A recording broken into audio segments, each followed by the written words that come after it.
네, 안녕하세요. 오늘 세 번째 시간입니다. 오늘은 시냅스 할 차례죠. 지난 시간에 시냅스가 뭔지 개략적으로 제가 소개해 드렸고, 시냅스를 통해서 신호 전달이 구체적으로 어떻게 일어나는지, 어떤 단계를 거치는지 오늘 말씀드린다 했었어요. 자, 그 전에 지난 시간에 한 것 간략하게 좀 복습해 보죠. 오늘 시냅스 내용과 연결되는 부분. 신경세포체, 그냥 세포체, 신경세포체, 가지돌기가 있고, 그 다음에 축삭, 그리고 축삭 종말이 있다. 그래서 가지돌기를 통해서 신호가 입력되어지면, 즉, 가지돌기를 통해서 이렇게 전달되어지는, 세포체까지 전달되어지는 이 신호는 전기신호라는 얘기를 지난 시간에 말씀드렸었어요. 자, 이것들이 처리되어서 일정 정도 이상의 크기가 되어지면은 그것이 축삭을 통해서 쭉 축삭 종말까지 전달된다고 했어요. 이때 축삭에서 여기서부터 여기까지 축삭 종말까지, 이 축삭에서 일어나는 전기 신호의 형태를 구체적으로 이름이 있었죠. 고유명사나 마찬가지죠. 저희 이름이나 여러분들 이름처럼 이걸 활동전이라 한다고 그랬었어요. 활동전이. 네.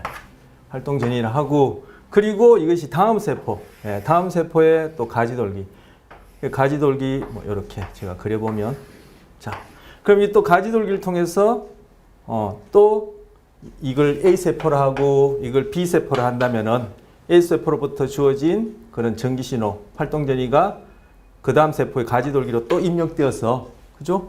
또 뭐 이쪽 또 이 가지돌기를 통해서 또 입력되고, 여기 가지돌기는 또 뭐 다른 세포를 통해서도 올 수도 있겠죠. 여기는 또 다른 세포를 통해서도 올 수도 있고, 그것이 또 처리되어서 또 금방 말씀드린 이 과정을 반복해서 활동전 형태로 이렇게 축삭 종말까지 간다고 했었어요. 자, 여기서 바로 A세포의 축삭 종말하고 B세포의 가지돌기 사이 이 부분이 바로 시냅스다 말씀드렸었어요. 시냅스다. 시냅스. 바로 이 시냅스를 지금 여기 이제 확대해 놓은 거죠. 그래서 제가 그린 그림이 이 그림을 다시 그렸네요. 저기 더 좋은 그림이 있는데 제가 또 뭐 복습한다시고 다시 또 그리게 됐습니다. 자, 제가 가지돌기와 세포체를 간략하게 생략해서 이걸 동그라미 표현하고 축삭 종말 이렇게 표현하겠습니다. 그러면 이 세포체, 신경세포, 세포체가 아니라 신경세포 내에서는 전기적 형태의 신호가 전달되어지고, 그리고 여기서도 마찬가지로 신경세포 하나 내에서는 전기적 형태의 신호가 입력, 처리, 전달, 출력되어지고, 바로 세포와 세포 사이에서는 화학적인 형태의 신호가 전달되어진다. 그렇게 얘기를 했었어요. 여기 전기신호 이렇게 쓰면 되겠죠. 네. 그래서 신경세포 내에서는 전기 형태, 신경세포와 신경세포 사이에서는 화학적인 형태의 신호가 전달되어진다. 이렇게 간략하게 줄여서 말씀드릴 수 있고요. 자, 전기신호. 아까 말씀드린 거 또 말씀드리면, 가지돌기에서도 전기적 형태의 신호, 그리고 세포체에서도 처리되는 것이 전기적 형태의 신호, 그리고 축삭에서 축삭 종말까지, 축삭 부분에서도 마찬가지 전기적 형태의 신호지만 이름이 있다고 익히 말씀드렸고, 이제 여러분이 이거 다 익숙하실 거예요. 그리고 세포와 세포 사이에서는 화학적인 형태의 신호가 일어나는데, 바로 화학적 형태의 신호란 얘기는 이 세포와 세포 사이, 즉 시냅스에서 화학 물질을 매개로 해서 신호가 전달된다는 뜻이지 않습니까? 그러면 그 화학 물질에다가 이름을 붙여준단 말이에요. 그죠? 그래서 시냅스에서 화학 신호를 매개하는 화학 물질은 뭐다? 신경 전달 물질이라고 이름을 붙여주는 거. 이것도 뭐 고유명사라기보다는 그렇게 이제 이름을 붙여주는 거죠. 그래서 신경계에서 또는 신경세포에서 신호를 전달하는 화학물질이다 해서 신경전달물질이라고 부르고, 뭐 이거 카테고리, 어떤 범주한 이름이겠죠. 이게쪽 아니에요. 범주한 이름이에요. 여기에 이제 구체적으로 우리가 오늘 이제 살펴볼 텐데 어떤 것 해서 쭉 뭐 많게는 100여 개 이상 된다라고 그러고, 흔히 주로 얘기하는 것들은 한 뭐 4-5개가 주로 많이 얘기되어지고, 뭐 이렇게 좀 교재나 좀 전문 서적 보면은 한 10개 내외로 그렇게 언급이 됩니다. 그런 것들이 이제 신경 전달 물질의 구체적인 그런 물질의 이제 고유 명사가 될 테고, 그런 것들 다 묶어서 그죠? 신경 전달 물질, 신경계에서 또는 신경세포에서 신호를 전달하는 화학 물질이다, 이렇게 이제 묶어서 얘기하는 거죠. 그래서 신경 전달 물질, 예, 신경 전달 물질. 자, 시냅스에서 이제 화학 물질을 통해서 신호를 전달하니까 이제 화학 신호라 얘기를 했는데, 이제 화학 신호라는 얘기는 제외하고 이제 시냅스에서 뭐 신호를 전달하는 매개물은 즉 신경 전달 물질이라 부른다 했습니다. 구체적인 이제 신경 전달 물질의 예들은 이후에 이제 살펴보기로 하겠습니다. 자, 그 여기 보시면 각각의 단계가 있는데, 자, 이 그림을 제가 또 다시 더 좋은 그림 있지만 다시 그려보면은, 자, 이게 여기서 보면 이 세포, 이전세포, 예, 이전세포의 축삭 종말이라 하고, 이 부위를 이후세포의 가지돌기 표면이라 합시다. 제가 확대해서 이제 그랬습니다. 여기까지 전기신호가 도달한다고 했죠. 어떤 전기신호가? 활동전이가 도달하면, 예, 여기에 신경 전달 물질을, 예, 신경 전달 물질을 포장하고 있는, 그걸 딱 저장하고 있는 작은 주머니가 있어요. 여기 신경전달 물질 제가 점점점점 뭐 작은 동그라미로 그려보면은 여기 신경전달 물질인데, 그죠? 요 신경전달 물질을 이렇게 저장하고 있는 작은 주머니가 있어요. 이 주머니를 소낭이라 그래요. 예. 작은 주머니란 뜻이죠. 소낭이 있어.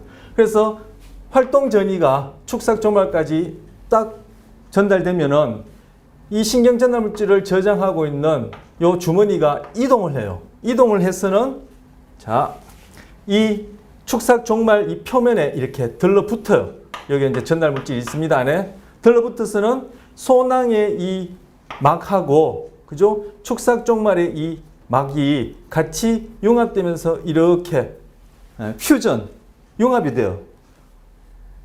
뭐 일반적인 말로 하자면은, 그냥 뭐 흔히 하는 말로 하자면은 이 소낭의 막이 녹아내린다, 뭐 이렇게 표현할 수 있을 텐데, 퓨전이라는 단어가 뭐 그런 의미가 있지 않습니까? 그래서 이렇게 융합이 돼요. 그러면 여기 안에 있던 신경전달 물질이 밖으로 이렇게 흘러나온단 말이에요. 그럼 제가 그걸 흘러나오는 것을 이렇게 그려보면은, 신경전달 물질이 여기 이렇게 흘러나왔어. 제가 여기 뭐 한 4-5개 그리지만 4-5개 뿐이겠습니까? 흘러나오면 이것이 다음 세포의 가지돌기 표면에 있는 수용체라고 부르는 것에, 자, 요거는 수용체입니다. 수용체 또는 수용기라고 불러요. 저는 수용기라고 배웠는데 요즘은 이제 수용체라고 얘기를 많이 해요. 자, 수용체, 수용기 여기다 적어볼까요? 요것도 마찬가지 수용체, 수용기니까 수용체 또는 수용기라고 부르는데, 수용체, 수용기라고 부르는데, 이게 원어는 리셉터예요. R-E-C-E-P-T-O-R. 예, 리셉터. receive, 이게 그죠? 받아들인다, 이런 뜻이죠. 바로 그래서 우리말로 옮기기를 한자말로 해서 수용체, 수용기라고 그렇게 부르는 거예요. 그래서 이 신경전달 물질이 수용체에 들러붙어요. 들러붙으면은 그 다음 작용에 의해서 구조적인 그런 변화가 일어나면서 결국은 이제 뭐 화학적인 이제 그런 처리가 일어나는 거죠. 그래서 구조적인 변화가 일어나고, 그로 인해서 바로 제가 이전 시간부터 말씀드렸고 조금 전에도 말씀드린 바로 가지돌기에서 이 신호가 전기적 형태로 전기적 형태의 신호, 즉 전기 신호로 바뀌어요. 즉 전기 신호로 변환이 되는 거죠. 전기 신호로 여기다 적을까요? 전기 신호로 변환이 되는 거죠. 변환이. 이런 과정을 통해서 전기 신호가 화학 신호, 즉 신경 전달 물질을 매개해서 그 다음 세포에서 다시 전기 신호로 변환이 되어지고 이것이 세포체에서 다 모여서 처리된 다음에 그것이 일정 정도 크기 이상이 되어지면 활동 전이에 대해서 또 축삭 종말까지 도달하고 도달하면 금방 말씀드린 이 과정이 다시 반복되는 거. 그래서 활동 전이가 축삭 종말까지 전달되어지면 신경 전달 물질을 저장하고 있던 소낭이 축삭 종말 끝까지 이동해서 축삭 종말 그 세포막하고 같이 융합, 퓨전이 된 다음에 그리고 소낭 안에 있던 이 신경전달 물질이 밖으로 흘러 나오게 되면 이 신경전달 물질이 그 다음 세포의 가지돌기에 있는 리셉터, 즉 수용기에 들러붙으면, 그죠? 그것이 화학적인 그러한 변화를 통해 그것이 다음에 다시 전기 신호로 변환되어지는 이런 과정이 일어난다. 다시 그럼 제가 반복한 거예요. 이 전기 신호를 어떻게 변환되어지느냐, 이거 생략하고 다음에 이걸 꼭 얘기해야 될 기회가 있을 때 또 말씀드리기로 하겠습니다. 그래서 지난 시간에도 재차 말씀드렸듯이 이 세포체와 가지돌기에서의 어떤 전기 신호에 대해 를 일컫는 이름이라든지 그것이 어떻게 생겨나는지는 제가 차후에 우리가 필요할 때 말씀드리겠다, 그렇게 제가 얘기를 했었어요. 뭐 우리 활동전이 일어나는 그 부분도, 그죠? 이해하고 알고 나면 그렇게 어렵지 않으리라 제 입장에서 그렇게 생각하는데, 생소한 경우에는 그것도, 그죠? 그렇게 만만한 그런 내용이 아닐 수 있어요. 근데 거기다가 제가 가지돌기에서 그리고 뭐 세포체에서 또 전기 신호가 어떻게, 그죠? 뭐 변환되어지고 생성되어지고 또 그 이름이 뭔지까지 얘기하면 너무 복잡할 것 같아서 생략한다 했는데, 여기서도 마찬가지로 그냥 신경전달 물질이 수용체, 그 다음 가지돌기 표면에 있는 가지돌기 세포막 표면에 있는 수용체에 들러붙으면 작용하면 그것이 전기신호로 변환된다. 이 정도로만 말씀드리겠습니다. 자, 그걸 지금 요 그림에 그려놓은 거예요. 뭐 제가 설명드리기 전에 여러분 이 그림 보셨으면 뭐 설명한 내용 뭐 굳이 할 필요 있나 싶을 정도로 이해가 될 만한 그림이고 설명이에요. 자, 보시면 요건 시냅스 이전에 있는 세포들은 시냅스 이전 뉴런 이렇게 불러요. 그리고 시냅스 이후 뉴런. 그 시냅스를 기준으로 얘기를 해요. 그럼 앞에 만약에 축삭 종말 얘기한다면 시냅스 전 축삭 종말, 그리고 시냅스 후 가지돌기 뭐 이렇게 얘기한다든지, 시냅스 전 세포막, 시냅스 후 세포막, 그죠? 그러니까 뉴런을 얘기를 하든 뭐 축삭 종말을 얘기하든 가지돌기를 얘기하든 아니면 세포막을 얘기하든 시냅스를 기준으로 그렇게 얘기를 해요. 시냅스를 통해서 신호 전달이 일어나는 과정을 얘기를 할 때는. 그래서 여기 보시면은 자, 신경말단, 이 신경말단이 축삭 종말을 얘기를 하는 겁니다. 이건 또 뭐 번역상의 차이인 거죠. 그래서 축삭 종말을 얘기를 하는 것이고, 자, 시냅스 소포, 이 소포도, 그죠? 요것도 이제 소낭을 얘기를 하는 겁니다. 요것도 번역상의 차이인데 저는 소낭으로 배웠기 때문에 소낭으로 말씀드린 거예요. 여러분 뭐 소낭, 소포 다 좋습니다. 여러분 편리한 대로 그렇게 뭐 기억하시면 되고, 뭐 둘 다 기억해 놓으시면 좋겠죠. 이렇게 달리 쓰는 책들마다 달리 쓰는 경우에 여러분이 또 알아보실 수 있으니까. 그래서 여기서 시냅스 소포가 바로 시냅스 소낭을 얘기하고, 신경말단 축삭 종말입니다. 그래서 1번 보시면 활동 전이가, 그죠? 신경말단에, 즉 축삭 종말에 도달한다. 여기서 이렇게 화살표를 이렇게 그려 놓은 거예요. 자, 좀 지우고요. 도달한다. 그리고 요 사이.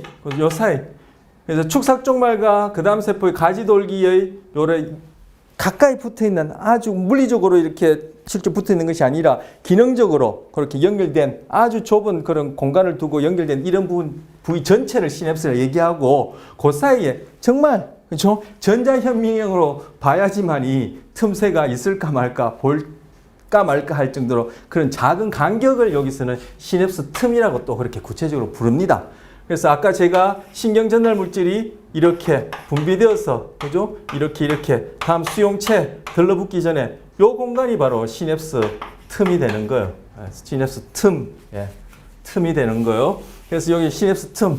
그래서 그 부분을 확대한 거예요. 첫 번째 단계는 활동 전이가 도달한다. 자, 두 번째 단계는 뭐예요? 시냅스 소포가. 자, 이 소포는 소낭을 얘기를 해요. 그래서 시냅스 소낭이 세포막과 융합한다. 제가 아까 뭐 퓨전이라는 얘기했죠. 융합한다. 그러면 세 번째 단계, 시냅스 소포, 소낭의 신경 전달 물질이 시냅스 틈으로 분비된다. 쭉 흘러나가는 거예요. 지금 제가 말씀드렸던 그 단계, 그 과정이죠.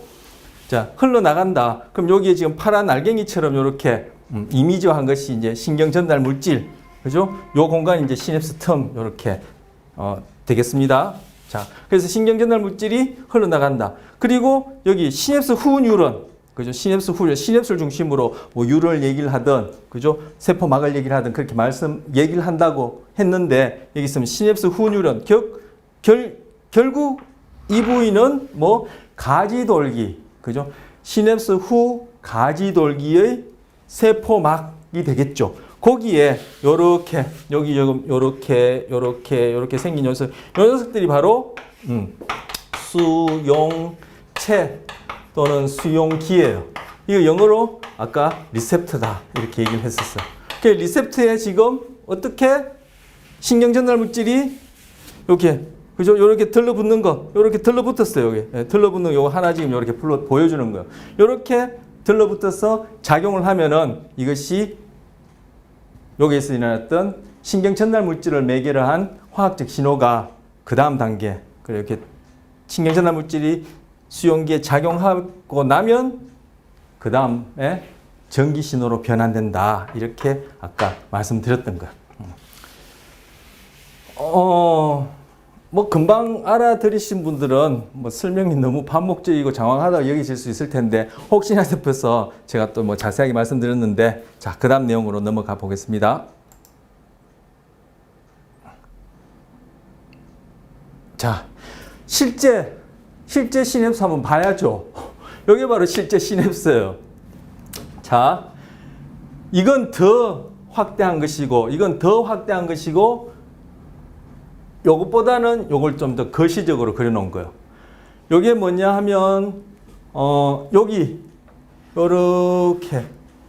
요렇게 보이는 부분, 여기도 있지만, 그죠? 지금 요걸 보여드리죠. 요렇게 요 부분이 바로 가지돌기 부분이고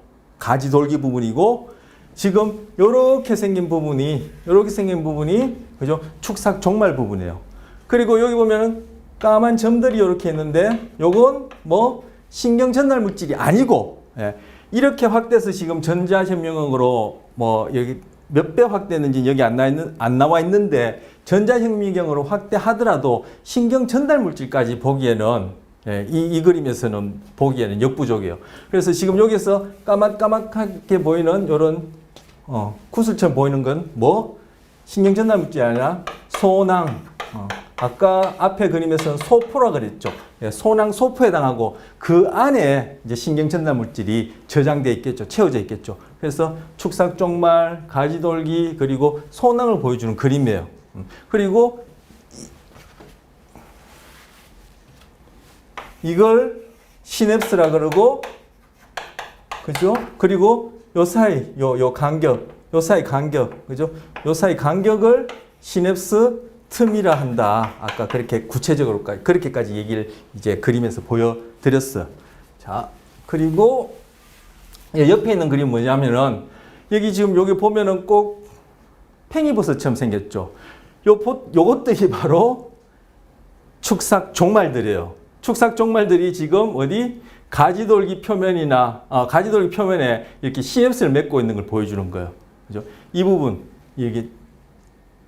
이렇게 대충 이 정도 부분이 지금 보여지는데 바로 요 부분들이죠. 요 부분이 바로 가지돌기가 될 테고, 그죠? 그 가지돌기 표면에 이렇게 여기 보이는 것들, 이거 뭐 엄청 많죠? 요것들이 바로 축삭 종말들이 지금, 그죠? 이렇게 시냅스를 맺고 있는 형태를 보여주는 거예요. 요게 이제 실제, 그죠? 시냅스의 모양이 되겠습니다. 자, 그 다음 보시면, 자, 일단락 마무리되어지는 이제 내용이 될 텐데, 자, 신경계의 기능입니다. 이제까지 본 건 뭐예요? 결국은 신경세포 뉴런의 기본적인 구조, 그리고 그 각 기본적인 구조를 구성하는 부위들의 기능들을 짝지어서 살펴봤고, 그러면서 그 기능이 뭐냐? 즉, 신호 전달이다. 그런데 세포체 내에서의 신호 전달은 뭐냐? 전기적 형태다. 그런데 그 중에서 축삭에서 일어나는 전기적 형태의 신호 전달은 활동전이라 한다. 활동전이는 어떻게 일어나느냐? 그리고 신경세포와 신경세포 사이에서 일어나는 신호 전달은 시냅스를 통해서, 그죠? 시냅스를 통해서 신경 전달 물질이 신호 전달을 매개한다. 신호 전달을 이제 담당한다. 그러면 그 시냅스를 통해서 신경 전달 물질이 신호 전달을 어떻게 하는데 그것이 어떻게 일어나는지를 조금 전에 단계별로 본 거예요.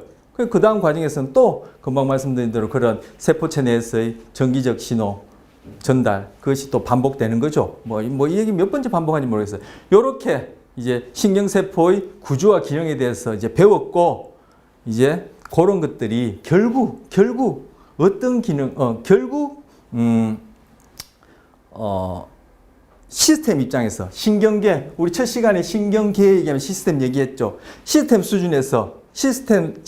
수준에서 우리 몸을 통해 또는 우리 몸을 통해 결국 이 환경에, 그죠? 우리가 적절하게 생존하고 우리 생명을 유지하고 또 다음 세대까지 그렇게 지속할 수 있는 이러한 상황에서 어떤 기능을 하는지를 지금 이제 좀 정리를 하려고 하는 거예요. 자, 그래서 여기 보시면 여러분 이제 요 파일 다운로드 받으셔서 여기 클릭하시면, 익히 앞 시간에도 이런 것도 있었죠. 클릭하시면 동영상을 이제 보실 수 있어요. 그래서 제가 동영상을 이제 보려고 합니다. 자, 미리 띄워놨거든요. 그래서 동영상 좀 보시면, 자, 전체 화면으로 하고요. 제가 불을 좀 끄보겠습니다. 자, 플레이합니다. 자, 너브스 티슈, 신경 조직이라고 이제 나오죠. 자, 신경 조직과 그것의 기능을 알아보겠다라고 합니다.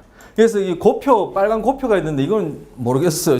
이 유튜브 상에 있는 이 영상 자체에 이렇게 빨간 고표가 있는데 이건 왜 이렇게 되어 있는지 모르겠어요. 제가 한 건 아니고, 어쨌든 그 고려하시고 이제 보시겠습니다. 자.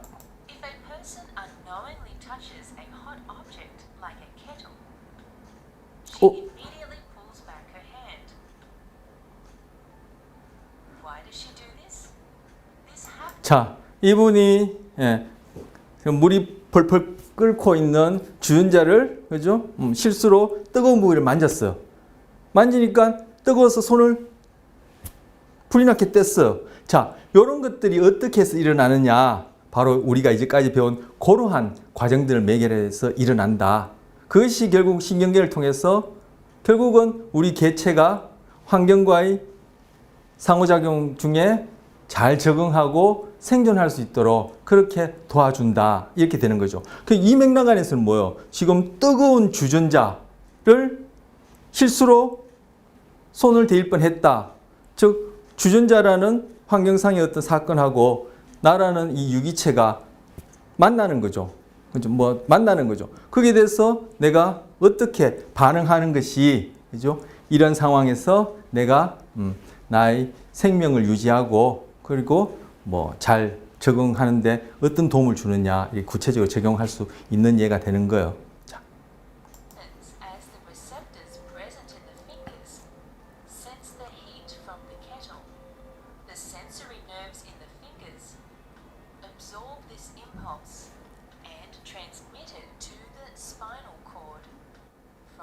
자, 지금 손끝에서 뜨겁다라는 통증 정보가 우리 앞 시간에 배웠던 말초신경계 중에 감각신경을 통해서 쭉 전달돼요. 말초신경은 감각정보를 어떻게 중추로 전달하는 역할을 한다 했죠. 그래서 지금 쭉 전달되어지는데 여기 밝은 불빛으로 보이는 이것이 뭘 의미하는 거예요? 바로 활동 전이를 의미하는 거예요. 우리가 여기까지 배웠던 거. 그 여기서는 그죠? 신경, 우리가 보통 일반적으로 신경 할 때는 그것이 우리가 앞서 배웠던 그런 축삭이 한 개가 아니라 축삭이 엄청난 숫자가 모여서 하나의 신경이 되는 거예요. 그래서 어쨌든 축삭들이 많이 모여서 된 신경이라 하더라도 그 신경이 이렇게 감각 정보를 전달하는 것은 이 경우에 말초신경이 되겠죠. 감각 정보를 전달하는 것은 바로 전기적 형태로 전달하는 거예요. 그래서 여기서 이렇게 밝은 불빛처럼 보이는 것이 활동전을 의미하는 것이고 그것이 어떻게 말초신경계는 중추신경계로 신호를 전달한다. 이 경우에 감각 정보에 해당하는 신호를 전달해요. 어디? 척수로 전달하는 거예요. 자, 여기 보시면 여기 이제 구체적으로 신경세포가, 그죠? 일렬을 하나 그려놓고 또 다음 신경세포 있고 이렇게 있어. 그러면은 여기까지 들어가서 다음 세포로 신호가 전달될 때는 바로 앞에서 배웠던 시냅스를 통해서 그런 단계를 통해서 전기 신호로 바뀌고 그 다음 이렇게 출력될 때는 즉 어디서 출력된다? 신경세포체 안에서 출력되는 걸 얘기를 한 게 아니에요. 척수에서 말초로 나아갈 때는 제가 출력이란 말을 쓸지 말 걸 그랬나요? 축색에서 축색이 아니라 척수에서 말초신경을 통해서 나아갈 때는 바로 운동뉴런을 통해서 그죠? 운동신경세포를 통해서 신호가 나아가게 돼요. 그래서 말초신경계는 중추신경계로 감각을 전달하고 그리고 중추신경계로부터 내려진 운동명령에 대한 신호를 그죠? 몸 부위로 보내게 된다라는 말씀드렸는데 지금 손에서 뜨거움에 해당하는 그런 감각 정보가 활동전이 형태로 쭉 들어와서 척수까지 제가 자꾸 축삭이라네요. 척수까지 들어오고 그것이 다음 세포로 시냅스를 통해서 신호 전달이 되어지면 그것이 결국은 다시금 그죠? 운동 뉴런을 통해서 즉 말초신경계의 운동을 정보를 전달하는 그러한 신경세포를 통해서 다시금 어디로 갑니까? 바로 뜨거움을 느꼈던 그 부위에 근육들까지 가서 근육을 수축하게 되는 거예요. 자, 요 밑에 모토뉴런이라는 단어가 나오죠?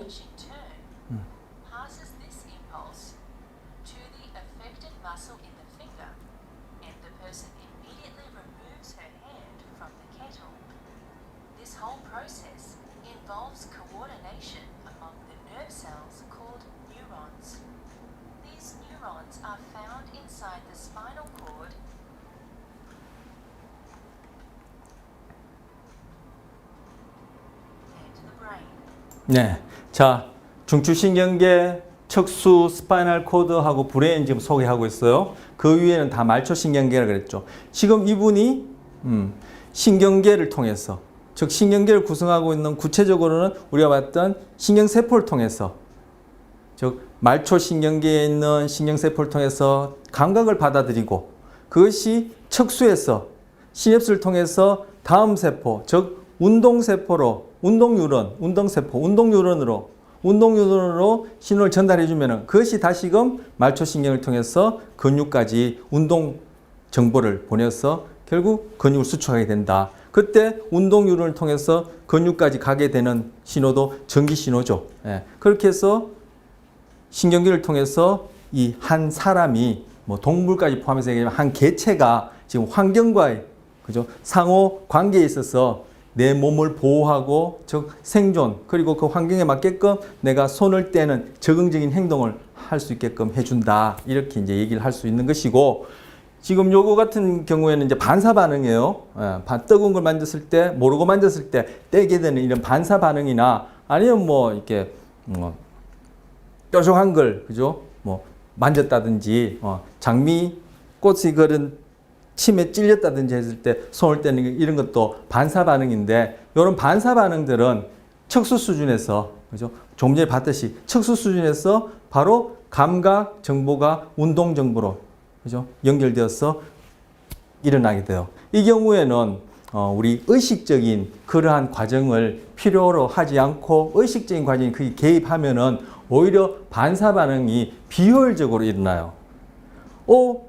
나는 뜨거운 걸 만지면 아 뜨거워 그래서 뗐다라고 나는 그렇게 행동하는데 그럼 나는 뜨거워서 떼지 뭐 차가워서 떼나 내가 뜨거운 걸 알고 있는데 또는 뭐 찔려서 아픈 걸 알고 있는데 그래서 나는 손을 떼는 거 아니야 이렇게 생각할 수 있는데 뜨거운 걸 만졌을 때 손을 떼는 것은 말초로부터 온 감각 그것이 척수에서 운동 신경세포로 시냅스를 통해서 신호 전달되어지면 말초를 통해서 다시 운동 신호가 가서 근육을 수축해서 떼는 반사 반응이 일어나고 그러한 정보가 척수로부터 뇌까지 올라가면 뇌에서 뜨겁다 그리고 내가 뜨거워서 손을 뗐다라는 걸 알게 되는 것이지 그죠?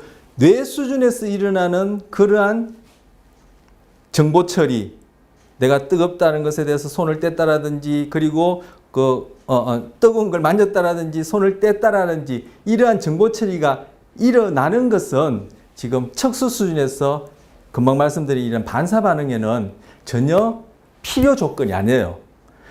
뇌가 기능을 하지 못한다 하더라도 그죠?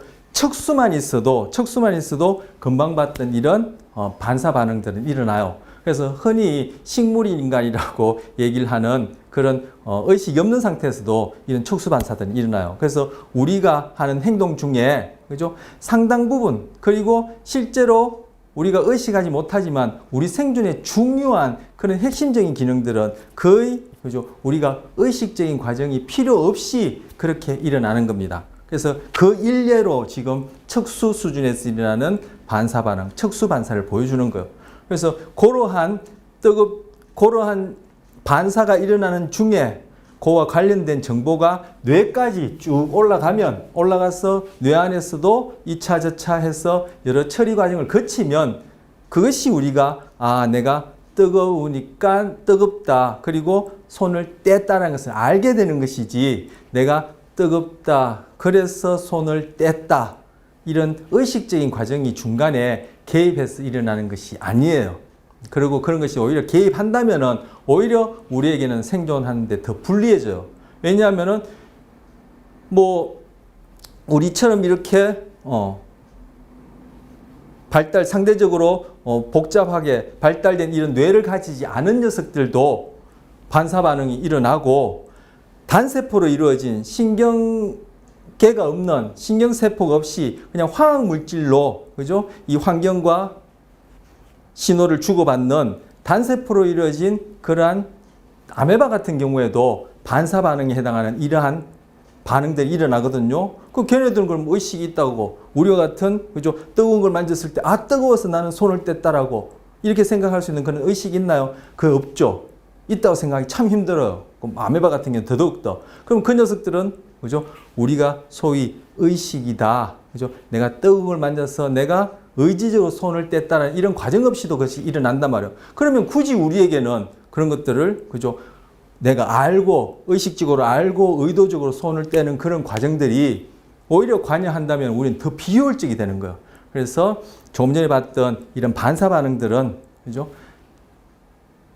내가 모르는 사이에 감각 그리고 운동 유런들을 통해서 일어나고 그 일어나는 과정에 대한 정보가 바로 뇌까지 올라가서 처리되어지면 그때 그것이 우리가 뜨겁기 때문에 내가 손을 뗐다라고 착각할 수 있는 그러한 의식적인 내용을 만드는 거죠. 근데 그 뇌까지 올라가서 처리되어져서 의식적인 내용을 만드는 그 시간이 워낙 짧기 때문에 우리가 의식적으로 또는 달리 하면 내 주관적으로 상식적으로 너 왜 손을 뗐니라고 설명하면 뜨거운 걸 만졌으니까 뜨거워서 내가 떼려고 뗀 것처럼 의도적으로 그렇게 설명하는데 실제로 그렇게 일어나는 일이 아니에요.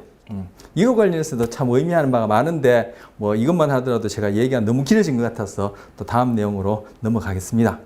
자, 조금 더 남았네요.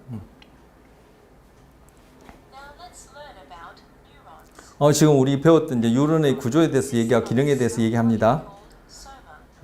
세포체도 얘기하고요.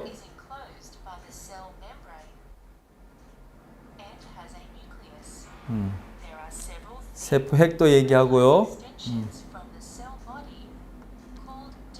그리고 수상돌기, 가지돌기도 지금 뭐 얘기를 하고요. 우리 배웠던 부분을 간단하게 또 여기서 소개합니다. 자, 여기 번쩍번쩍 하는 것이 이제, 그죠? 전기 신호죠. 그것이 처리된 다음에 X선 축삭을 통해서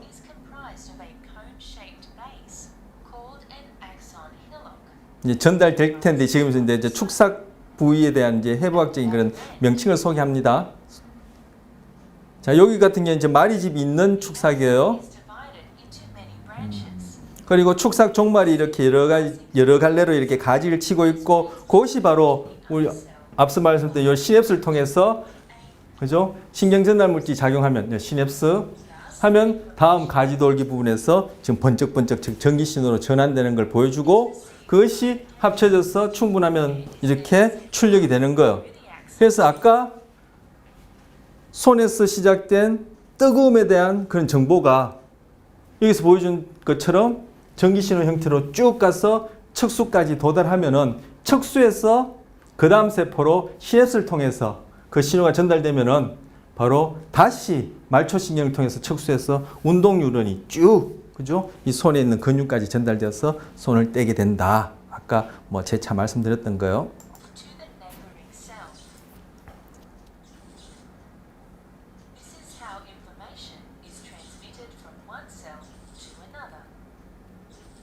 네, 제가 조금 전에 말씀드렸던 걸 또 다른 말로 좀 얘기합니다. 이제 서머라이즈 여기 또 요약을 해야 합니다. 자, 우리가 무심결에 뜨거운 걸 만지게 되면 손을 떼게 되는데, 그때 손에서 시작된 전기 신호가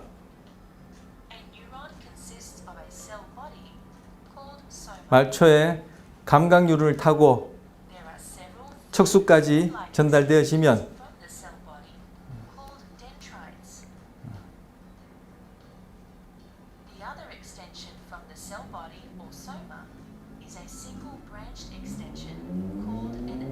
자, 여기는 이제 신경세포의 구조를 다시 서머리하는 겁니다. 그 신경세포 서머리하고 끝나는 건데요. 자, 이거는 그만 정지하고요.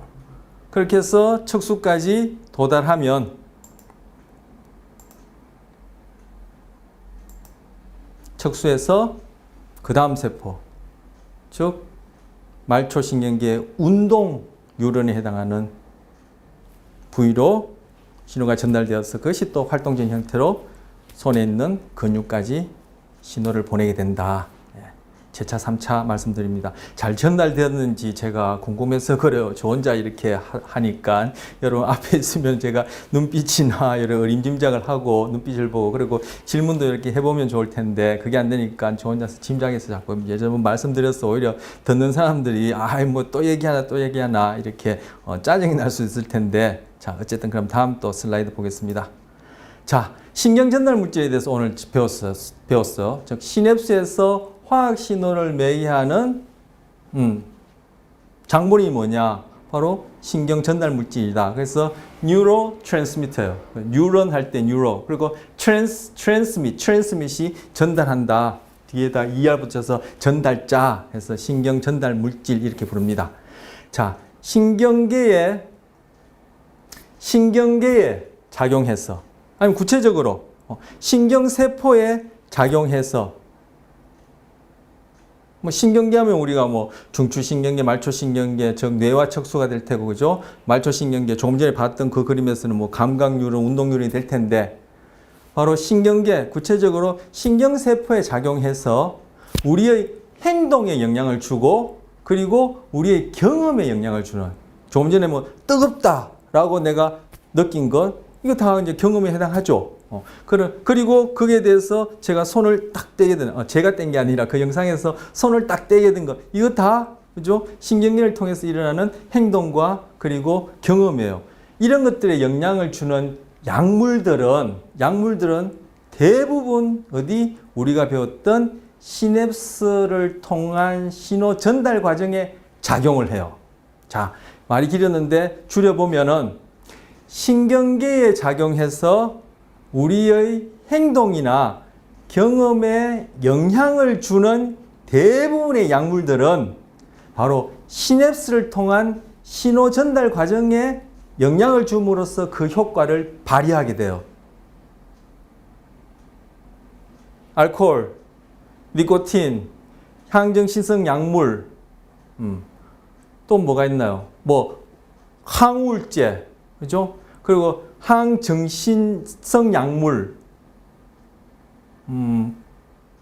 뭐 제가 향정신성 약물 하니까 다 뭉뚱그려져 버렸는데 뭐 코카인이라든지 그죠? 대마초라든지 필로폰이라든지 그 위에 뭐 LSD라든지 그 더 이상은 제가 뭐 잘 모르겠습니다. 해본 적이 없어서 아직까지. 그런데 그런 것들, 그런 것들이 다 결국은 우리의 행동과 경험에 영향을 줄 텐데 그런 것들은 다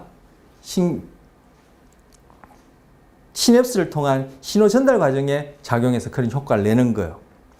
자, 그러면은 신경계에 작용해서 우리의 행동과 경험에 영향을 주는 약물들은 그 작용 효과에 따라 두 가지로 크게 나눠요.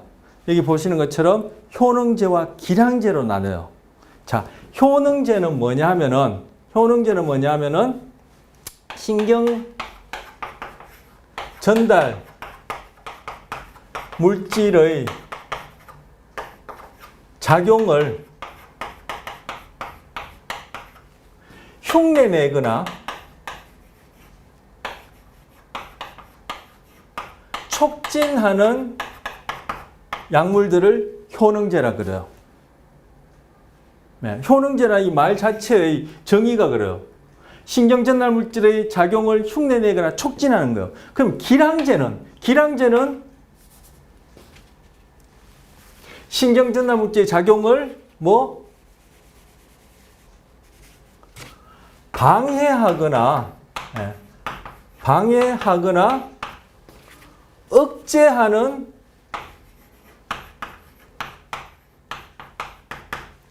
약물을 기량제라 그래요. 자, 다시금 또 얘기하겠습니다.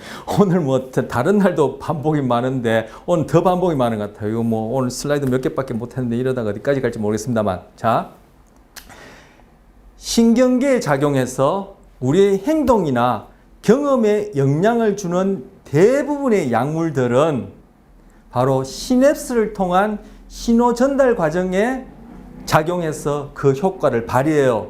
그 얘들도 거기에 해당하는 그런 약물들은 제가 조금 전에 이렇게 저렇게 일컬었었어요. 뭐 알코올이라든지 그죠? 니코틴이라든지 향정신성 약물이라든지 항우울제라든지 항정신병이라든지 뭐 이런 것들 그 위에 등등 있겠죠. 이런 것들이 시냅스 전달 과정에 작용해서 그 효과를 발휘해요. 그런데 그런 약물들을 크게 두 가지로 대별할 수 있어요. 신경전달 물질의 작용을 방해하거나 억제해서 그 효과를 내는 약물들을 다 뭉뚱그려서 기량제라 부르고, 신경전달 물질의 작용을 흉내내거나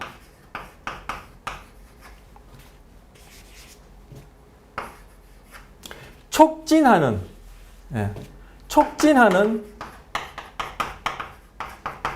약물들은 효능제다 이렇게 불러요. 자, 그럼 이제 구체적으로 그 하나하나 이제 봅시다. 자, 여기서는 요거 지금 뭐 축삭 종말, 요거 뭐 가지돌기. 여기서는 이제 신경전달 물질의 구체적인 예로 도파민을 지금 소개해요. 도파민. 도파민이라는 신경전달 물질 들어보셨습니까? 들어보신 분들은 뭐 도파민은 쾌락물질, 행복물질 이렇게 별명이 붙어 있어요. 뭐 아주 뭐 두리뭉실한 그런 이름이고 테크니컬하게 즉 전문적으로는 그렇게 부르는 것이 조금 부정확하기도 하지만 뭐 행복물질, 쾌락물질 크게 나쁘지 않아요. 우리 이 슬라이드 이후의 내용도 그런 것과 관련해서 볼 거예요.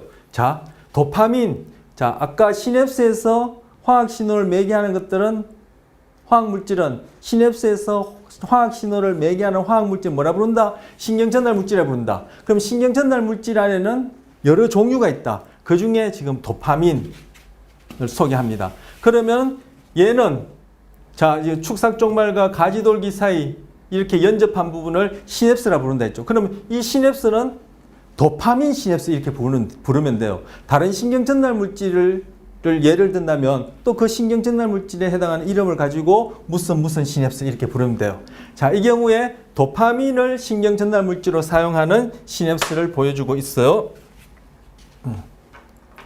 자, 여기 보시면 여러분 저 뭐 자료 갖고 계시죠? 뭐 프린트아웃 하시거나 아니면 지금 여러분 뭐 PC나 모바일로 보고 계실 텐데 여기에서는 지금 여러분이 이 영상으로 이 글자들이 잘 안 보이실 거예요. 그러니까 그거 이렇게 같이 비교해 보시면 될 테고요. 처음에 이 신경전달 물질을 만드는 원재료는 그죠? 음식물로부터 공급돼요.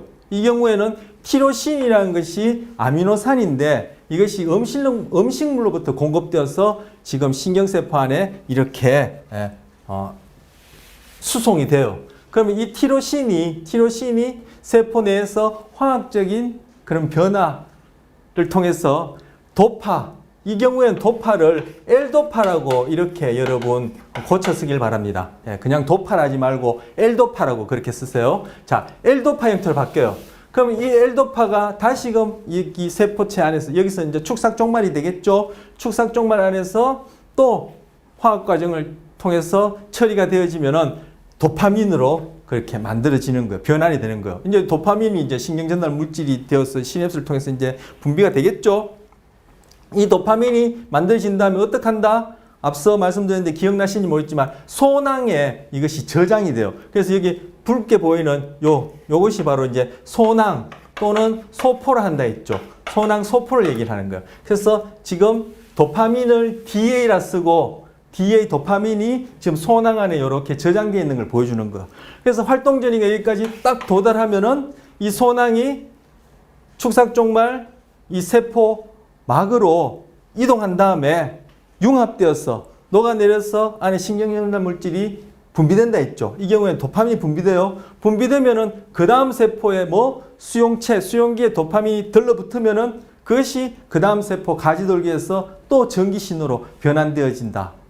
아까 앞서 제차, 3차 말씀드렸고 이 경우에는 구체적으로 도파민이라는 신경전달 물질을 가지고 다시 반복해서 시냅스를 통해서 신호가 어떻게 전달되는지 말씀드린 거예요. 그런데 좀 더 구체적으로 도파민을 만드는 원재료 그리고 도파민이 만들어지기 전에 중간 단계 그리고 그 다음 단계는 앞서 말씀드린 것과 크게 다를 바 없죠. 자, 요 단계에서 자, 여기 보시면은 도파가 공급을 증가시킨다는 게 있어. 이 도파도 그냥 도파를 하지 말고, 그죠? L도파, 라지 L 쓰고 하이픈 긋고 도파 이렇게 하시면 돼요. 그래서 L도파 이렇게 고쳐 쓰세요. 자, L도파를 공급하면 증가시킬 수 있다. 자, L도파 이거 여러분 파킨슨병 들어보셨어요? 파킨슨병.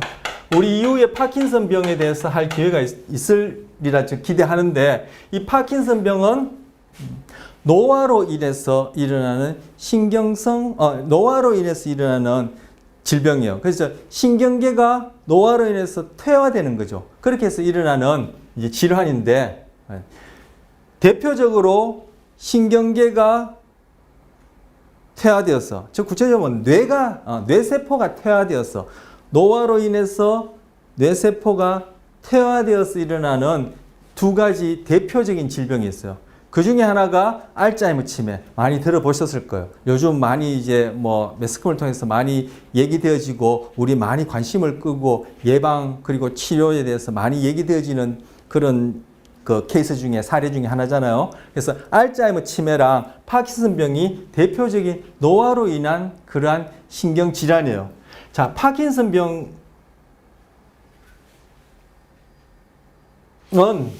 또 구체적인 걸 얘기하고 싶은데 지금 구체적인 걸 얘기를 하면 또 말이 길어질 것 같아서 그 정도로 말씀드리고 파킨슨병은 뇌의 특정 부위에서 도파민이 부족해서 일어나는 질병이에요. 즉 노화가 근본적인 이유인데 노화로 인해 가지고 뇌의 특정 부위에서 도파민이 잘 공급이 안 되는 거예요. 그러면은 도파민을 잘 공급할 수 있도록 해주면 치료 효과가 있겠죠? 그래서 바로 도파민을 최종적으로 만드는 중간 단계에 있는 L도파. 자, 이게 도파라 썼지만 L도파라고 고쳐 적어라 말씀드렸습니다. 자, 나중에 중간 시험에 가서 제가 만약에 요걸 물을 때 여러분이 그냥 도파라 쓰시면은 땡 점수 못 드립니다. L도파 쓰셔야 돼요. 뭐 여기 프린트 강의 교재에 강의 자료에 도파라고 돼 있던데 이렇게 얘기해도 소용없습니다. 왜?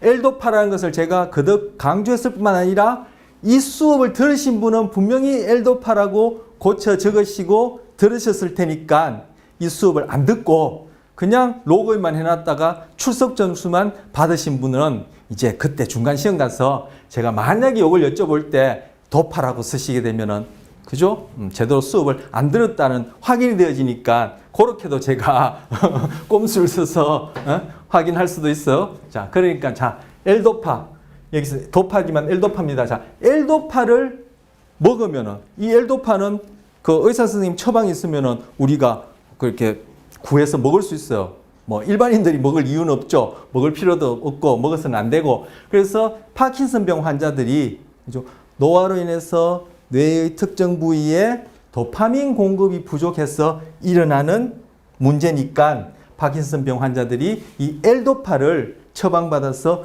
드시면 이 L도파가 혈액을 통해서 결국 뇌에 가서 뇌세포에 이렇게 공급이 돼요. 그러면은 도파민이 부족해서 생기는 문제니까 도파민을 많이 만들 수 있는 L도파를 공급하면은 부족한 그 도파민을 일정 정도 보충해 주겠죠. 그러면은 파킨슨병과 관련된 그러한 증상들이 많이 호전된단 말이에요. 자, 이 경우에 바로 글자가 또 날아갑니다. 자, 이 경우에 L도파는 효능제 기량제예요. 효능제는 신경 전달 물질을 흉내내거나 촉진하는 약물, 기량제는 신경 전달 물질을 방해하거나 억제하는 약물이라 했어요. 자, 효능제는 신경 전달 물질을 흉내내거나 촉진한다. 또는 신경 전달 물질의 작용을, 제가 작용이란 말을 넣는 게 더 정확하겠네요. 그래서 신경 전달 물질의 작용을 흉내내거나 촉진하는 것이 효능제. 신경 전달 물질의 작용을 그냥 신경 전달 물질을 흉내낸다, 촉진한다 보다는 작용한다는 말을 넣는 게 좋겠어요. 그래서 신경 전달 물질의 작용을 억제하거나 방해하는 것은 기량제라 했어요. 자, L도파는 효능제입니까? 기량제입니까? L도파는 결국 L도파가 공급됨으로써 도파민이 더 많이 만들어졌어. 여기서 도파민 작용을, 신경 전달 물질의 작용을 촉진하죠. 그러면 L도파는 효능제가 되는 거예요. 그래서 L도파는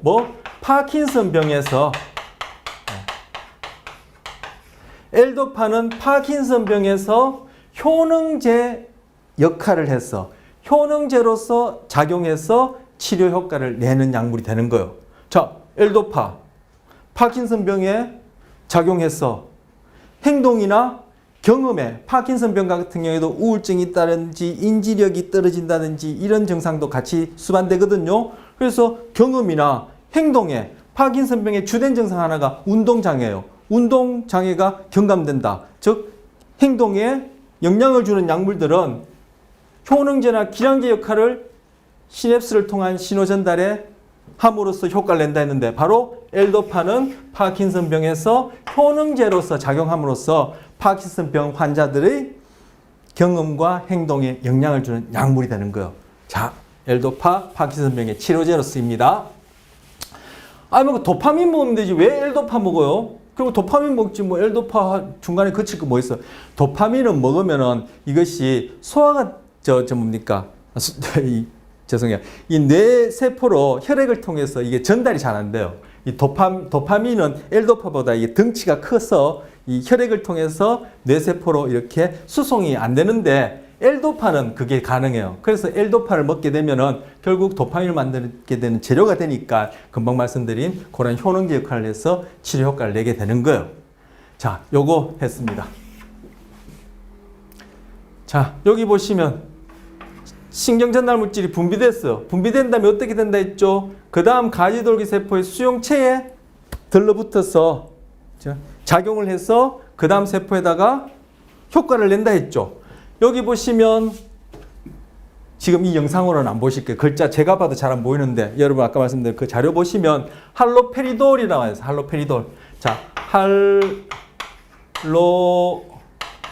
할로페리돌.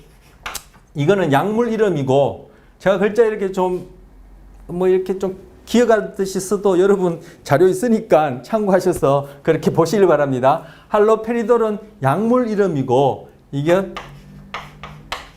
그 제품 이름은 그죠? 약 제품 이름은 할돌이라고 그래요. 즉 제품명은 할돌이라고 줄여 부르는데 할로페리돌은 이제 약물 이름이에요. 할돌 이렇게 부르기도 해요. 자, 할로페리돌은 어떻게? 그 다음 세포 도파민이 들러붙는 수용기, 수용체, 리셉터라 그랬죠. 그러면 도파민이 들러붙는 도파민이 작용하는 수용체, 수용기니까 도파민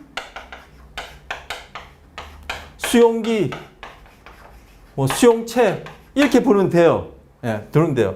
자, 도파민 이제 신경전달 물질에 해당하는데 신경전달 물질과 신경전달 물질이 작용하는 수용체는 열쇠와 자물쇠처럼 그렇게 딱딱 짝이 맞게끔 그렇게 작용해요. 꼭 열쇠와 자물쇠처럼 그렇게 여러분이 비유적으로 그렇게 생각하셔도 돼요. 신경전달 물질은 열쇠고 수용체는 자물쇠다. 그래서 열쇠가 자물쇠 딱 이가 맞듯이 짝이 맞듯이 짝 맞아져서 탁 돌리면 자물쇠가 탁 열리듯이 수용체의 변화를 가져와서 그것이 다음 세포에 영향을 준다. 즉 전기신호로 변환되어진다. 이렇게 여러분이 이미지화하시면 딱 맞아요. 그래서 지금 여기서는 도파민을 신경전달 물질로서는 도파민 시냅스에서 도파민이 분비되면은 도파민이 들러붙는 도파민 수용체에 작용해서 열쇠가 자물쇠를 열듯이 그 다음 세포에 영향을 줘서 결국 전기신호로 변환되어서 그 다음 세포에 또 어떠한 효과를 낼 텐데 이 할로페리돌은 도파민 수용체를 뜩 막아버려요.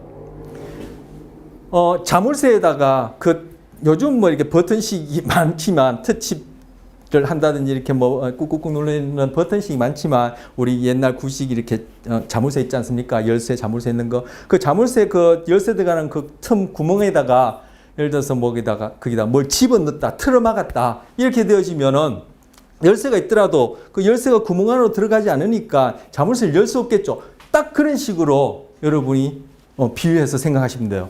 할로페리돌은 도파민 수용체를 틀어 막아서 그죠? 이 녀석이 꼭 자기가 도파민인 양, 그 화학적인 그 구조가 비슷하게 생겼거든요. 그러니까 그것이 꼭 열쇠가 자물쇠 그 틈에 맞는 것처럼 얘가 툭 맞아 들어가는 거예요.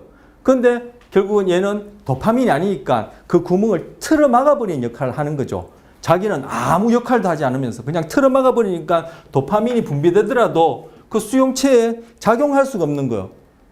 그러면 도파민이 여기 아무리 많이 분비되더라도 할로페리돌이 도파민 수용체를 툭 틀어막고 있으면은 그 다음 세포에 아무런 효과도 못 일으키겠죠. 자, 이 할로페리돌은 효능제입니까? 기량제입니까?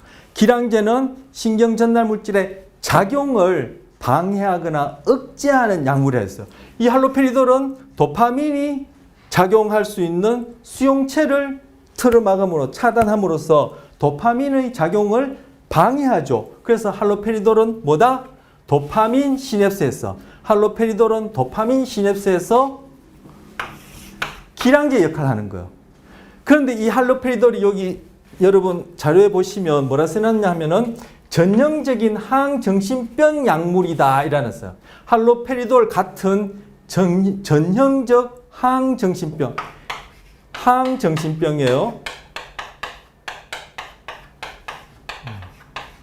향이 아니고 향정신성 이러면은 그죠? 그리고 소위 흔히 얘기하는 마약 이런 것들이 향정신성 약물이고 제가 썼다 또 지워버렸네. 향이고 이때는 향이 아니라 그죠? 자, 이건 지워도 되겠죠? 항정신병 약물이에요. 항정신병 약물이 곧 뭘 얘기를 하냐면은 조현병 예전에는 정신 분열증 이렇게 불렸어요. 정신 분열증은 이제 일본 사람들이 이제 번역한 거예요. 원래 이 조현병은 스키조 프레니아 SCHI 스키 GO ZO GO 스키조 프레니아 PHRENIA 프레니아가 마인드란 뜻이고 스키조가 그죠 스플릿이란 뜻이에요.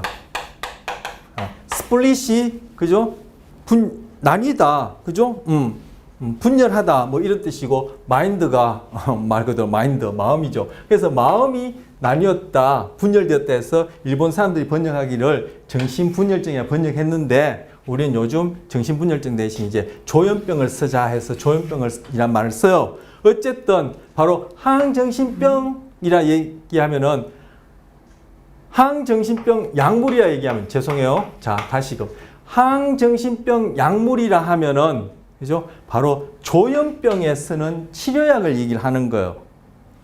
여기서 정신병이라면 일컫는 것은 조현병, 바로 예전에 정신분열증, 즉 스키조프레니아를 얘기를 하는 것이고 항정신병 약물이라 하면 바로 조현병의 치료약을 얘기를 하는 거예요. 자, 그렇다면은 지금 항정신병 약물 여기서 얘가 뭐 있습니까? 바로 할로페리돌이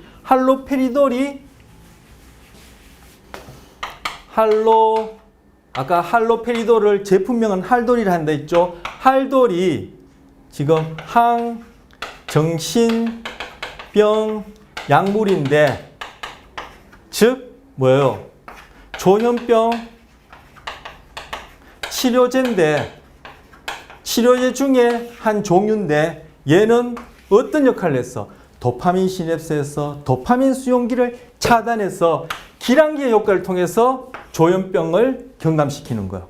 조현병 환자들이 행동상에 그리고 경험상에 조현병을 겪고 있지 않는 사람과 다른 어떤 특징이 있겠죠. 그런데 이 할돌, 즉 할돌은 제품명이에요. 할로페리돌은 약물 이름이고 할로페리돌을 처치받으시면 그것이 도파민 시냅스에서 도파민 수용기를 차단하는 기량제 효과를 통해 조현병 치료를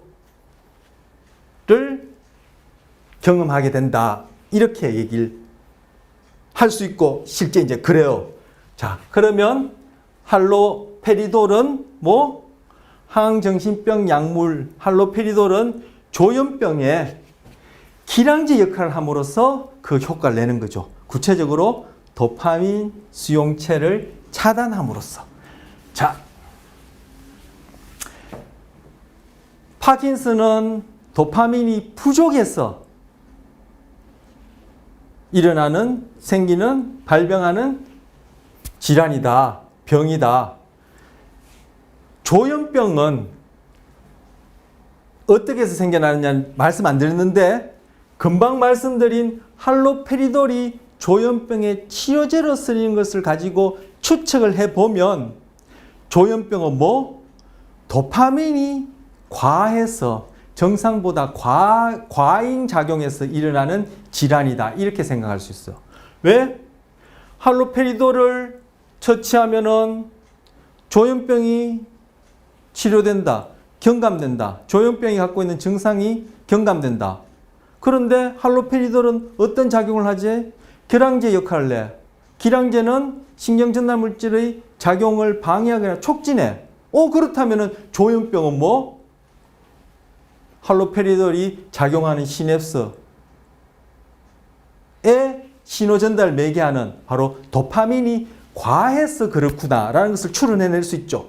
자, 도파민 시냅스에서 도파민이 부족하면 파킨슨병, 도파민 시냅스에서 도파민이 과하면 조현병 이렇게 관련되어져요. 그래서 뇌 안에 특정 부위에서 도파민이 부족하면 조현병을 부족하면 파킨슨병을 유발할 수 있고 그리고 뇌의 특정 부위에서 도파민의 작용이 과하면은 조현병이 일어난다라고 그렇게 알려져 있고 실제 그런데 바로 L도파를 복용하면은 파킨슨병이 효과가 있다. 뭐 효능제 역할을 함으로써 할로페리도를 복용하면 조현병에 효과가 있다. 뭐 기량제 역할을 함으로써 이렇게 정리가 되는 거예요. 자, 또 하나 나머지 요건 처음 얘기하는 거예요. 자, 축삭 종말에서 신경전달물질이 분비되고 이 신경전달물질이 수용체에 작용을 합니다. 한 다음에 이 녀석이 계속 여기 붙어 있으면은 계속 그 다음 세포, 즉 가지돌기를 통해서 계속 신호를 발생시키고 그 다음 세포에 어떤 효과, 영향을 주겠죠. 그러면 얘는 그것도 비정상이에요. 그죠? 효과를 줬다가 그리고 더 이상 필요 없을 때는 효과가 사라져야 될 텐데 이 작용이 사라져야 될 텐데 그래서 이 신경전달물질은 분비되어지면은 이것이 수용체에 들러붙었다 다시 또 떨어졌다 이렇게 해요. 그래서 작용했다가 다시 수용체로부터 이렇게 분리되어지면은 그 다음 세포 가지돌기에는 더 이상의 어떤 작용 효과를 내지 않고 이렇게 되어지면 이제 신호가 있고 없고 신호 전달이 그죠? 이루어지고 또 종료되고 신호 전달이 온 됐다 오프 됐다 이런 일이 이제 일어나고 그런 것이 이제 정상이죠. 그러면 이렇게 수용체에 신경전달물질이 작용하고 난 다음에 이렇게 떨어져 나온 이 신경전달물질은 어떻게 되느냐? 얘들은 이 도파민의 경우에는 재흡수가 돼요. 지금 여기 보여주는 것이 작은 글씨로 재흡수라 써놨어요. 그래서 분비된 도파민이 다음 세포의 수용체에 작용하고 난 다음에 즉 작용해서 신호를 전달하고 난 다음에는 그 녀석들이 수용체에서 떨어져 나와요. 떨어져 나오면 바로 시냅스 틈, 이게 이제 시냅스 틈이라 했죠. 시냅스 틈에 있는 신경 전달 물질이 이 경우에 도파민이 다시금 이렇게 재흡수가 돼요. 이건 지우죠. 재흡수가 돼요. 그랬다가 이 녀석을 다시 재활용해요. 재흡수에서는 다시 소낭 안에 포장해 놓으면 그죠? 포장된 소낭이 또 활동 전이가 축삭종말까지 전달되어지면은 소낭이 또 이동해서 세포막에 축삭종말의 세포막에 들러붙고 또 분비하고 이런 과정을 반복하게 되거든요. 자, 이 경우에 도파민이 분비됐다가 재흡수되는데 이 재흡수될 때 이 도파민을 재흡수시키는 이러한 펌프 역할을 하는 게 있어요. 펌프라고 부르진 않죠. 않고 도파민을 재흡수시키는 펌프 역할을 하는 녀석이 있어요. 그래서 제가 여기 다운표를 한 겁니다. 펌프 역할을 하는 녀석이 있는데 자, 드디어 그래서 우리가 이걸 기다린 건 아닌데 향정신성 약물 아까 향이랑 다르다 했죠. 향정신성 약물의 얘가 여기 구체적으로 나왔어요. 뭐 코카인. 코카인은 뭐 이 재흡수를 차단해요. 어떻게 하냐면 이 코카인은 향정신성 약물입니다. 향입니다. 코카인이 이 펌프를 그죠? 작용하지 못하도록 해요. 자, 지금 지우다 보니까 이 시냅스 후 가지돌기를 지워버렸는데 뭐 지금 상관없죠. 자, 요건 지금 축삭 종말이에요. 그래서 분비되었던 도파민을 다시 재흡수할 때 이 재흡수시키는 역할을 하는 것이 펌프라고 우리가 이렇게 얘기할 수 있는 그러한 장치가 있는데 바로 향정신성 약물 코카인은 펌프를 작용하지 못하게 해요. 그러면은 이 도파민은 이 시냅스 틈에 더 오랫동안 머물게 되죠. 코카인 여러분 익히 아시다시피 향정신성 약물로서 뭐요? 우리가 흔히 얘기하는 중독을 일으키는 약물이에요. 중독을 일으키는 약물이에요. 즉 코카인을 복용하게 되면은 우리 행동과 경험상에 어떤 식으로든 영향을 주겠죠. 환각을 경험한다든지 망상을 경험한다든지 바로 신경계에 작용해서 우리의 행동과 경험에 영향을 주는 약물인데 이 녀석은 향정신성 약물인 이 코카인 이 녀석은 바로 도파민을 재흡수하는 것을 차단해서 그런 효과를 내요. 자, 그럼 코카인은 효능제일까요? 기량제일까요? 이 부분이 잘 많이 헷갈리는데 효능제, 기량제 얘기를 할 때는 이 녀석이 효능제에 해당하는 약물이 무엇을 그죠? 기량제에 해당하는 약물이 무엇을 차단한다, 억제한다. 효능제는 무엇을 더 추가한다. 여기에 포커스할 것이 아니라 효능제든 기량제든 그 녀석이 구체적으로 작용하는 것이 뭔가 차단을 하든 억제를 하든 망가뜨리든 뭐 보수를 하든 간에 최종적으로 시냅스 전달을 시냅스에서 신경 전달 물질을 통해서 신호 전달을 더욱더 촉진하게 되면은 효능제고 그 신호 전달을 감소시키게 되면은 기량제예요.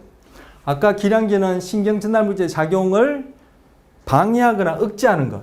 효능제는 신경 전달 물질의 작용을 흉내내거나 촉진하는 것이라 했는데 바로 그 말과 조금 전에 말씀드린 것과 전혀 다른 말이 아니에요. 같은 말인데 제가 달리 표현했는데 왜? 이 부분에서 잘 헷갈리니까. 자, 코카인은 도파민 재흡수를 차단하는데 이것은 효능제로서 그러한 행동과 경험에 그런 효과를 냅니까? 기량제로서 효과를 냅니까? 코카인은 뭐? 효능제로서 그러한 효과를 내는 거예요. 왜? 코카인이 작용하면은 도파민이 여기에 더 오랫동안 머물러서는 또 수용기에 들러붙어서 또 신호 전달을 다시 일으키고 할 수 있는 그런 기회와 가능성을 더 많이 하니까 코카인이 작용하기 전보다는 이 도파민 시너스를 통해서 신호 전달이 더욱더 증폭되었죠. 그러면은 바로 효능제가 되는 거예요. 그러면 아까 말씀드린 대로 효능제는 신경전달물질 작용을 촉진하거나 흉내내는 것. 이 경우에는 코카인이 촉진한 것이죠. 펌프를 통해서 재흡수시키지 않고 여기에 더 오랫동안 머물게 함으로써. 자, 코카인은 효능제 역할을 하는 약물이야. 자, 여기 보시면 메틸페니데이트라고 나와 있습니다. 메틸페니데이트는 리탈린이라고, 이것도 이제 제품명이에요. 리탈린이라고 해요. 그래서 이거는 고유명사니까 대문자 썼는데 리탈린이라고 부르는 제품명은 리탈린이고 그 약물은 메틸페니데이트인데 얘는 ADHD의 치료제로 써요. 그리고 그 다음 보시면 항우울제도 지금 이렇게 도파민 재흡수를 차단해요. 그래서 아까 도파민을 행복물질, 쾌락물질 이렇게 별명을 부른다 했는데 바로 항우울제가 도파민 재흡수를 차단해서 효능제 역할을 하니까 바로 우울증을 쾌락물질이라는 이름에 걸맞게, 그죠? 행복물질이라는 이름에 걸맞게 우울증을 경감시키는 효과가 있어서 그렇게 도파민을 부르는 거예요. 그래서 아까 코카인이 작용한 것과 마찬가지로, 그죠? ADHD의 치료제로 쓰이는 메틸페니데이트. 자, 리탈린은 그 제품명이에요. 자, 메틸페니데이트도 바로 코카인과 동일하게 그러한 효능제 역할을 했어. 즉, 재흡수 차단을 해서 이 시냅스 전달을 그 전보다 더욱더 증폭시키는 거예요. 신경전달 물질의 작용을 촉진하거나 흉내내는 거죠. 이 경우에 촉진하는 약물인 거죠. 그래서 효능제 역할을 하고 항우울제도 마찬가지로 동일하게 효능제 역할을 해서 그러한 효과를 내는 거예요.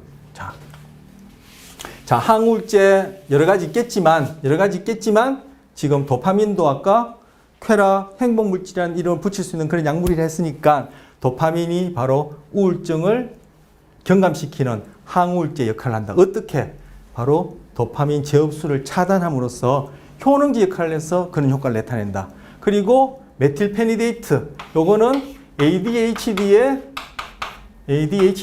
치료제로 쓰이는데 이것도 마찬가지로 도파민의 재흡수를 차단해서 효능제 역할을 함으로써 그러한 효과를 낸다. 이렇게 말씀드릴 수 있어요.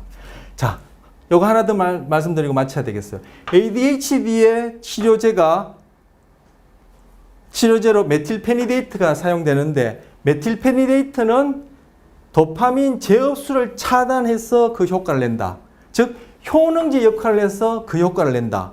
그러면 ADHD는 도파민의 부족과 관련이 있습니까? 도파민의 과잉과 관련이 있습니까? 자, ADHD를 치료하는데 메틸페니데이트를 쓴다. 메틸페니데이트는 이게 도파민 재흡수를 차단해서 시내스 틈에 도파민이 더 오랫동안 머물러서 신호 전달을 촉진한 효능제 역할을 하는 것이다. 그렇다면 ADHD는 도파민 부족과 관련된다. 이렇게 볼 수 있겠죠. 아까 파킨슨병 그리고 조현병 그런 경우에도 아까 그죠? 요 치료약들이 효능제 역할을 하느냐 기량제 역할을 하느냐 요걸 통해서 그 파킨슨병이나 조현병이 도파민의 부족과 관련되느냐 과잉과 관련된다 말씀드렸듯이 이 경우에도 마찬가지로 ADHD는 그죠? 지금 메틸페니데이트 작용을 통해서 도파민 부족과 관련된다 이렇게 볼 수 있는 거죠. 그래서 ADHD는 도파민 부족하니까 메틸페니데이트를 처치하면은 요 녀석이 도파민 재흡수를 차단해서 여기에 도파민이 좀 더 오랫동안 머물면 이 부족한 것을 어느 정도 그죠? 경감시킬 수 있으니까 경감시킬 수 있으니까 바로 효능제로서 그 효과를 낸다. 이렇게 볼 수 있는 거. 그래서 ADHD 같은 경우에는 또 ADHD와 관련된 어떤 특정한 내부의 그러한 도파민 부족과 관련되겠죠. 자, 오늘 좀 많이 좀 진도를 나가려고 했는데 슬라이드 2개, 3개밖에 못한 것 같아요. 하지만 이 안에 있는 내용들은 적지만 중요한 내용이고 여러분이 잘 이해하시면은 그렇게 어렵지도 않은데 여러분이 헷갈릴 수 있는 그런 내용이어서 제가 반복도 많이 하고 했습니다. 요걸 바탕으로 다음 시간에 또 구체적으로 어떻게 적용되는지 보려고 합니다. 그래서 이번 시간 이렇게 마치고 4번째 시간에 만나도록 하겠습니다.